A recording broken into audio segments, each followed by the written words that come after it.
children. Today we are going to see a humorous play in which a mother advises her daughter to say the right thing at the right time.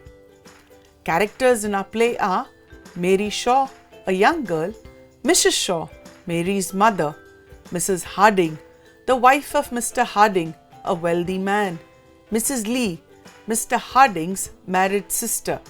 Our play is set in Mary's house just before two important visitors are to arrive. Mrs. Shaw looked around the room and says, "The room looks cleaner now. Put that coat away in your bedroom. This room isn't a place for coats. Mrs. Harding and Mrs. Lee will be here soon and they don't want to see that." Mary is frowning. "You always tell me to put things away." Mrs. Shaw then adds, "Yes, I am.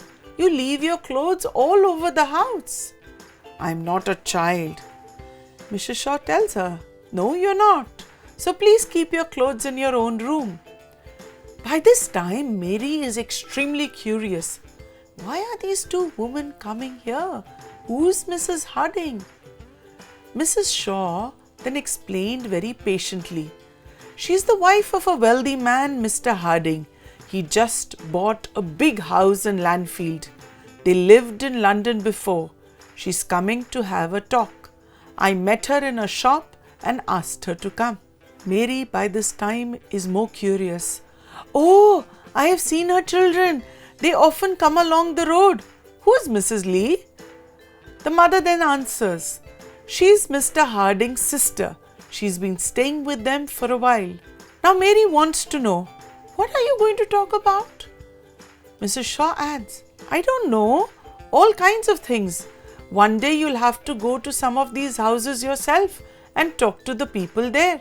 By now Mary has straightened her shoulders and very proudly says, "I can talk now. I've been able to talk for a long time." Mrs. Shaw smiled. "Yes, that is true. You always talk too much. But does anyone want to hear the things that you say?" Mary then answers, "I can talk very well when I like. I'll stay with you today and talk to them when they come." But Mrs. Shaw wasn't sure. "Oh, I don't think so. You can go out for a walk. It'll be better if you do that." Mary is visibly upset. She says, "Why?" The mother then says, "If you stay with me, you may not say the right things." Mary now protests. "I know the right things to say. Good afternoon, how are you? And things like that. Let me stay today. I can do it very well. I'll show you. Anyone can talk." At last, Mrs. Shaw gives in. "You may stay if you like, but take care. I want to know Mrs. Harding well. I want her to ask me to go to their house. There isn't much to do here in Landfield, and I want to know some more people. I want some more friends here. So take care when you say something." Mary agrees. "Tell me what to say then." Mrs. Shaw answers, "I can't tell you everything, but you'll always be right if you're kind to people. Say things that'll please them. Then they like you. Laugh a lot and try to make them laugh too. And if everyone stops talking, say something to make them talk again. They don't want to sit here and look at the floor without speaking. Think of something to say." Mary is excited. She says, "I can do that. There's always something to say. Must I do anything else?" Mrs. Shaw then adds, "When they are ready to leave, don't jump out of the chair and look gladly at the door. You must look sorry when they want to leave."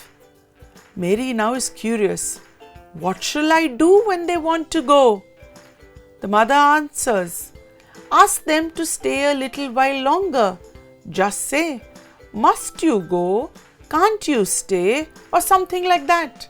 You like them and you want them to stay, and you must let them understand that."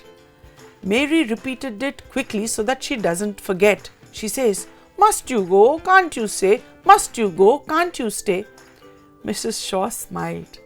"That's right. Now take your coat to your room and change into a clean dress. You must look nice when they come. And if everyone stops talking, say something kind that will make them talk again, and don't say anything that will make them angry. Mary nodded confidently. She says, I will remember. I have often done harder things than this. And with that, Mary went off to get ready. So children, do you think Mary will be able to follow her mother's advice successfully when Mrs. Harding and Mrs. Lee visit? Let us see. In the play, we see that Mrs. Shaw is politely talking to her guests. She says, So you like Lanfield, Mrs. Harding? I'm very glad. Mrs. Harding smilingly replies, Yes, we like it very much.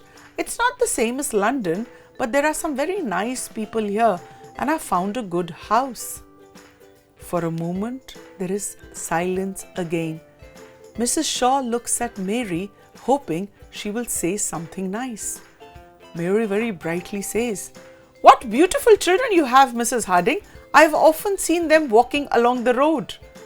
Mrs. Harding is very serious now. Oh, I don't have any children. Mary insists, Oh yes, you have. I have seen them. A little boy and a little girl.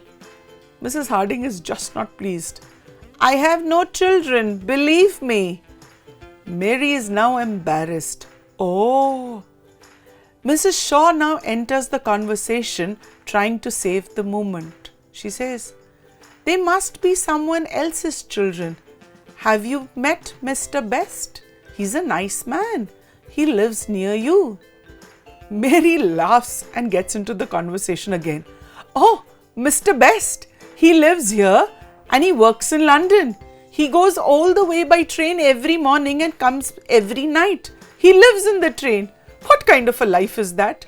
And he reads 2 newspapers every day. Never a book. But he's only a banker. And bankers can't think. Mrs. Lee now answers very coldly. My brother is a banker. He goes to London by train every morning and comes back every night. He reads 2 newspapers too. Mary is now ashamed. Oh, I'm sorry. I didn't know that. Mrs. Shaw tries to cover up and adds, Bankers always have to read a lot of newspapers. Do you know Mrs. Best? She's a nice woman. I like her. Mary suddenly blurts out, But have you seen her clothes? A blue dress with a red coat over it? Mary starts to laugh. Mrs. Harding is now offended by this conversation. I have a blue dress and I put on a red coat at the same time. Mrs. Shaw very quickly says, I like blue dresses and red coats. Once again, in the play we see there is silence in the room. Mary tries to save the conversation by adding, I saw Mrs. Cotter this afternoon. She always stays in bed in the morning and she's always calling the doctor. I can't understand women like that. I have never been to a doctor in my life. Mrs. Harding then replies, I stay in the bed in the morning myself. Mrs. Lee then adds, I often go to the doctor. Mary now speaks very weakly. Oh, I'm sorry. Now Mrs. Shaw tries to change the subject again. She says, Do you know Mrs. Grantley? She's one of my best friends. Mary now again very carelessly speaks. But she's so talkative. Talkative women aren't very interesting, are they? Mrs. Lee very firmly replies, My mother is a talkative woman. But Mary doesn't get the hint. She doesn't stop. She looks out of the window and says, Oh, there's that dog again. It always looks so dirty. I don't like dogs. Do you? Who wants a dog? That dog is always near our house. Why do people keep dogs? Mrs. Harding, looking out of the window, is very displeased. Yes, I've seen that dog. That's Towser. It's our dog. Mary is red-faced. Oh, I didn't know. The room then goes quiet again, but Mary still keeps talking. There's Mr. Pomeroy on his horse. He's always riding and shooting. Why must some men like horses more than people? Mrs. Lee then adds, My brother rides and shoots too. He bought a house here just for that. By this time, the visitors glance at each other. It is time to go. Mrs. Harding then says, "It's getting late. We must go now, Mrs. Shaw. It's been very nice to have a little talk." Mrs. Lee adds, "Very nice." Mrs. Shaw kindly says, "It was very good of you to have come to see us. Please stay a little longer."